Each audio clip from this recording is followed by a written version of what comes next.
ঢাকা শহরে এক রাতে যে পরিমাণ নাফরমানি হয়, মনে করেন এক এক রাতে গান বাদ্য, জিনা, ব্যভিচার, মদ, জুয়ার কারবার শহরে, যেহেতু এটা রাজধানীতে, তো এক রাতেই এই বিপুল পরিমাণ অশ্লীলতার বেহায়াপনার কারণে আল্লাহ তাআলা যখন রাত গভীরে আল্লাহর রাগ ওঠে, গোস্সা ওঠে যে এখন আমি এই নাফরমান আযাব দিয়ে ধ্বংস করে দিব, তো যেন আল্লাহ আযাব আর শাস্তি দেওয়ার জন্য যখন সিদ্ধান্ত নেয়, তখন ফেরেশতারা যেন বলে, আল্লাহ রাতের তো 3:30 4টা বাজতেছে, আপনি তো ভীষণ রাগ করছেন যে নাফরমান গুনার মধ্যে ডুবা, কিন্তু এখন দেখেন তো হঠাৎ যে এই টাইমে বিভিন্ন বিল্ডিং এর ভিতরে ভিতরে ফাঁকে ফাঁকে কিছু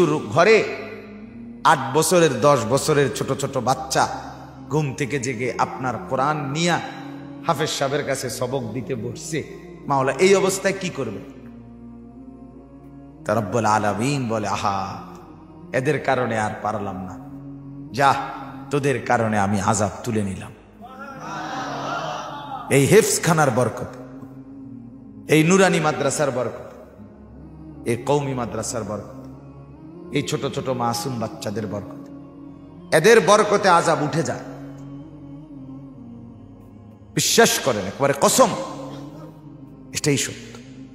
এই ছোট্ট ছোট্ট মাসুম বাচ্চারা প্রতিদিন বাড়ির যাইতে মন চায়, খেলতে মন চায়, এদের দুষ্টামি করতে মন চায়, কত কথা মনে পড়ে, বাড়ির জন্য কাঁদে, বাড়ির যাইতে মন চায়, চঞ্চল বাচ্চা, কিন্তু সেখানে সে আল্লাহর কোরআন নিয়ে পড়ে থাকে মাদ্রাসায় দিনকে দিন, তো মালিক এদের প্রতি খুশি হয়ে সবাইকে আল্লাহ তাআলা আযাব থেকে বাঁচায় দেয়।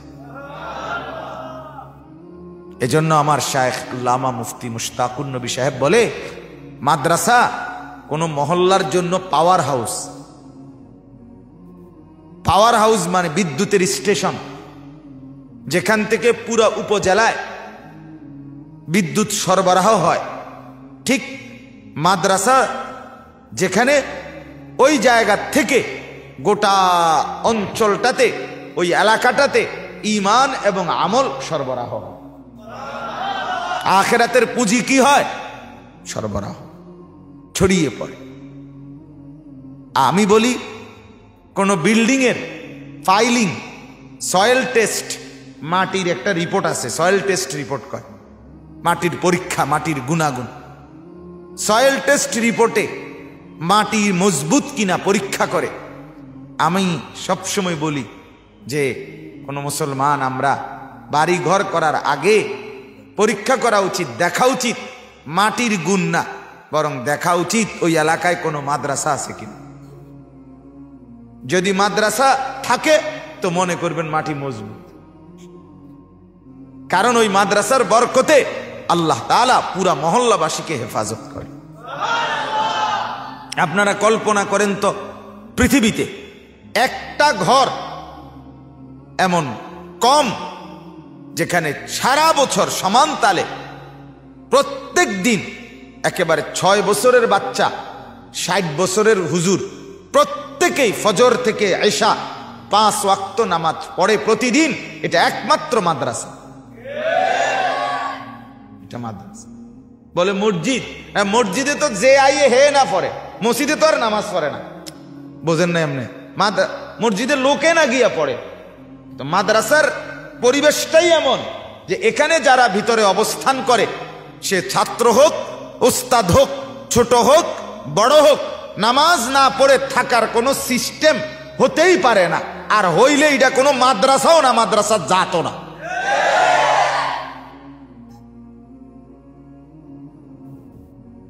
ছুটি দিলে টুবি খুললা এরপরে দিয়া হাঁটা ধরে, এটি বুঝি মাদ্রাসা? হ্যাঁ, সংবং ধোকা বেটা, এগুলো বেটা। মাদ্রাসা তো হবে তাকে বলে যেখানে আল্লাহর কোরআন, রাসূলুল্লাহ সাল্লাল্লাহু আলাইহি সাল্লামের সুন্নাহ, 5 ওয়াক্ত বন্দেগী নিয়মিত করা হয়। মাদ্রাসাতেও মাদ্রাসাতেও যদি বন্দেগি না থাকে তো উম্মত আর কোথায় খুঁজে পাবে? ইসলাম আর পাবে কোথায়? তাই হযরত ওমর রাদিয়াল্লাহু তাআলা আনহু 10.5 বছর মুসলমানদের খলিফা ছিলেন। কয় বছর? অর্ধ পৃথিবীর বাদশাহ ছিলেন, মুসলমানদের খলিফা ছিলেন। এই ওমর রাদিয়াল্লাহু তাআলা আনহু মসজিদে নববীতে ইমামতি করতেন। নবীজি সাল্লাল্লাহু আলাইহি সাল্লাম যেখানে ইমামতি করতেন, নবীজির পরে আবু বকর, আবু বকরের পরে এই 10.5 বছর ইমামতি করতেন তিনি ওমর। এক লোক আবু লুকলু নামে এক কাফের ছদ্মবেশে একদিন 10.5 বছর পরে ফজরের নামাজের সময়, ফজরের নামাজে কিছুটা অন্ধকার থাকে, এই অন্ধকারের ভিতরে চাদর দিয়া নিজেরে ঢাইকা গোপনে, লোকেরা বুঝে নাই, সাহাবীরা টের পায় নাই, সে ছদ্মবেশে এই প্রথম কাতারে ওমর রাদিয়াল্লাহু তাআলা আনহুর কাছাকাছি নামাজে এসে দাঁড়াইছে। তার কোমরে ছিল ধারালো ছুরি। এই ফজরের নামাজ ইমামতি শুরু করছে ওমর রাদিয়াল্লাহু তাআলা আনহু প্রথম রাকাত। এই প্রথম রাকাতে যখন ইমামতি করতেছে, সূরা ফাতিহা পড়ে শুরু করবে আরেকটা কেরাত, এই সময় এই বেঈমান কোমর থেকে ছুরি বাহির করে হযরত ওমর রাদিয়াল্লাহু তাআলা আনহুর কোমরে 7-8টা ছুরির ঘাই দিছে, ফটাফট দামাদাম ছুরি মারছে, ওনার ঘাই দিছে, ছুরি দিয়েই দৌড় দিছে। তো হযরত ওমর রাদিয়াল্লাহু তাআলা আনহু, কিতাবে আছে স্পষ্ট, একটু পরে গিয়ে আইসা ওনার নারী বুড়িগুলো পর্যন্ত বের হয়ে গেছে। এইভাবে চাপ দিয়া ধইরা হযরত ওমর রাদিয়াল্লাহু তাআলা একজন সাহাবী আব্দুর রহমান ইবনে আউফ ওনাকে প্রথম কাতারে থেকে টান দিয়াই না ইমামের জায়গায় দাঁড় করাইছে। দাঁড় করাইয়া নিজে হাত দিয়া চাপ দিয়া ধইরা কাইত হইয়া যাইয়া পড়ে যাইতেছে। এই সময় আগে বলছে একটা কথা, আব্দুর রহমান, আগে ফজরের নামাজ শেষ করো, তারপরে আমারে ধইর। আল্লাহর কসম যুবক, আমরা কিতাবে পড়ছি, হ্যাঁ বন্ধু, কতদিন হয় ফজরের নামাজ পড়ো না? কতদিন? তোমরা কত ছেলের চেহারা দেখলে বোঝা যায় কালো চেহারা, তোমাদের বেনামাজির চেহারা কালোই থাকে, বিশ্বাস করো।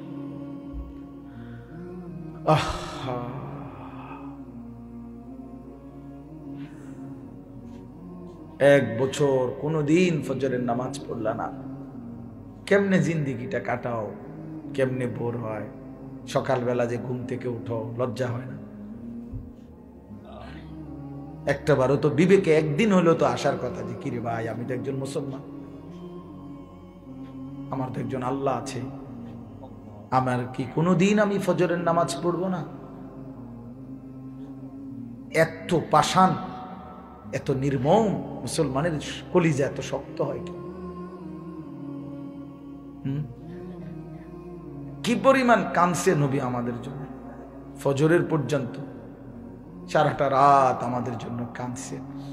যার জন্য সারা রাত কাঁদলেন সে ফজরের নামাজে সেজদা দেয় না। তো ওমর রাদিয়াল্লাহু তাআলা আনহু বললেন, আব্দুর রহমান, আগে ফজরের নামাজ শেষ করো, তারপরে আমারে ধইর, আমারে ধইর না। কিতাবে আছে কাঁটা মুরগির মতো ওমর তরফাইছে, রক্তে ব্যথায়, কিন্তু সাহাবীরা আগে ফজরের নামাজ পড়ছে। এরপরে ওনারে ধরাধরি করে ঘরে নিয়ে গেছে, চৌকির মধ্যে শোয়াইছে। এই আমার বলার উদ্দেশ্য যে কথাটা, ছেলেরা শোনো, আমার কাছে আরবি কিতাব আছে, আমি ওই কিতাবে নিজে পড়ছি।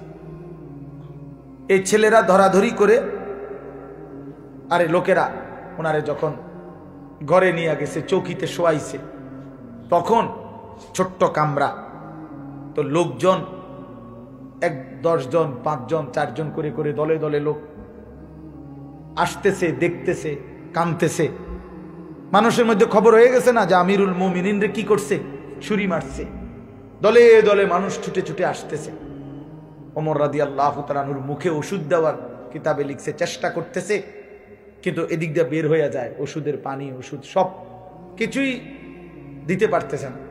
ওমর রাদিয়াল্লাহু তাআলা আনহু তখন তাৎক্ষণিক যাবতীয় সিদ্ধান্ত, যেটা যেটা বলার, যেটা যা করতেছে কারণ উনি বুঝতেছে উনি আর বাঁচবে না। এই সময় প্রিয় ভাই স্পষ্ট কিতাবে লিখছে এক যুবক এই অন্যদের সাথে সেও ভিতরে ঢুকছে ওমর রাদিয়াল্লাহু তাআলাকে দেখার জন্য, যে আহত হয়েছে, যে এখনো তো মারা যায় নাই। এই সময় ওমর রাদিয়াল্লাহু তাআলা শেষ অবস্থা, আপনার রূহ যাবে যাবে, আল্লাহর কসম কিতাবে আছে ওই যুবক যখন ঢুকছে ওমর রাদিয়াল্লাহু তাআলা তার দিকে তাকাইছে, দেখছে যে তার পায়ের লুঙ্গিটা টাকনুর নিচে। আল্লাহর কসম ওমর এই অবস্থায়ও সাথে সাথে বলে উঠছে যে ইরফা ইজারাক, যুবক তোমার লুঙ্গি উপরে উঠাও। এই কথাইটা বলার জন্য, তোমার লুঙ্গি উপরে উঠাও। আমি দুনিয়া থেকে বিদায় নিচ্ছি, তবে আমার রসুলের সুন্নাত আমার চোখের সামনে পালন করবে না, আমি এটা মেনে নিয়ে যাইতে পারি না। এই জন্য এই শেষ মুহূর্তে তিনি বললেন ইরফা ইজারাক, তোমার লুঙ্গি উঠাও, তোমার লুঙ্গি টাকনুর নিচে। তাইলে প্রিয় ভাই বিষয়টা কতটা গুরুত্বপূর্ণ, আজকে আমরা এটাকে কিছুই মনে করি না। আমরা এতবার শুনছি আলেমদের মুখে যে আল্লাহর নবী সাল্লাল্লাহু আলাইহি সাল্লাম বলছেন মা আসফালা মিনাল কাবাইনি মিনাল ইজার ফাহুয়া ফিন্নার, টাকনুর নিচে যেই অংশ যাবে কাপড়ের সেটা জাহান্নাম। তো এতবার নবীজি বললেন, আল্লাহ রাসূল সাল্লাল্লাহু আলাইহি সাল্লাম বলেন ওই ব্যক্তির দিকে আল্লাহ তাআলা হাশরের ময়দানে তাকাবে না এই যার লুঙ্গি পায়জামা টাকনুর নিচে। আল্লাহর কসম নবী বলছে আল্লাহ তাআলা লা ইয়ানজুরু ইলাইহি, তার দিকে হাশরের দিন তাকাবে না। তো আল্লাহ যদি না তাকায় তুমি নাফরমানকে মুক্তি দিবে কে? তোমারে মুক্তি দিবে কে? এই জন্য আজকে নিয়ত করো। কথাটা যেহেতু প্রসঙ্গ কেন জানি হয়ে গেল, পোশাকের উপরেই এতগুলো কথা বলে ফেললাম।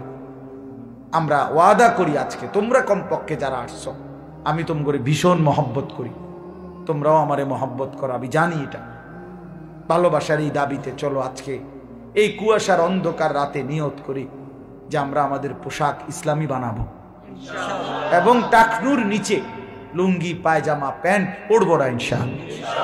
কি পরবা না কও, কি কও, এটা কও, কথাইটা কও যে টাকনুর নিচে লুঙ্গি প্যান্ট পায়জামা পরবো না, এটা পুরোটা কও। ছেলেরা বলো, দিল থেকে বলো, বাপ তুমি পারবা ইনশাআল্লাহ। নওজোয়ান পারে, সব পারবে ইনশাআল্লাহ। নওজোয়ান হিম্মত করলে আল্লাহ তাআলার রহমত উচ্চে ওঠে।